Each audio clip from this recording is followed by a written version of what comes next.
என் பெயர் லக்ஷ்மி. நான் 3ஆம் வகுப்பு படிக்கிறேன். இப்பொழுது ஆத்திச்சூடி சொல்ல வந்துள்ளேன். ஆத்திச்சூடி அறம் செய்ய விரும்பு. ஆறுவது சினம், இயல்வது காரவேல், ஈவது விளக்கேல், உடையது விளம்பே, ஊக்கமது கைடேல், என் நேர்த்திகளே ஏற்பது இகழ்ச்சி, ஐயமிட்டு உன் ஒப்புரகு ஒழுகு, ஓதுவது ஒளியே, அவ்வையாம் பேசேல், அக்கம் சுருக்கேல், கண்ணொன்று சொல்லு, நம் போல் வரை சனி நீராடி இடம்பட விடியடு, இணக்கம் அறிந்து இணங்கு தந்தை தாய்ப்பே, நன்றி மறவ பருவத்தை பைசே, மன்று மறிந்து உன்னில் இயல்பு ஆனதன செய்ய அறவ மாட்டேன், இலவம் பதி துயில குணமது கைடல், கூடி பிரியல், கெடுப்பது ஒளி, கேள்வி முயல்,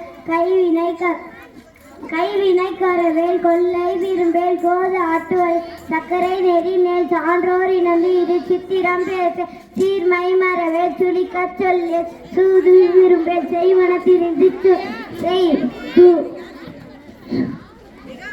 அடிமை செய், தீவினை அகற்று, துன்பத்திற்கு இடங்கொடே, தூக்கி வினை செய், தேசத்தொடு ஒத்துவா, தொன்மை மற, தைய சொல் கேளே, தக்கோன் என திரி, தானமது விரும்பேல், திருமாலுக்கு அடிமை செய், தீவினை அகற்று, துன்பத்திற்கு இடங்கொடே, தூக்கி வினை செய், தேசத்தோடு ஒத்துவா, தைய சொல் கேள், தொற்பான தொடரே, நன்மை கடைப்பிடி, நாடு ஒப்பன செய், நிலையில் பிரியல், நீர் விளையாட்டு, நுண்மை நுகரில், நூல் பழக்கல்.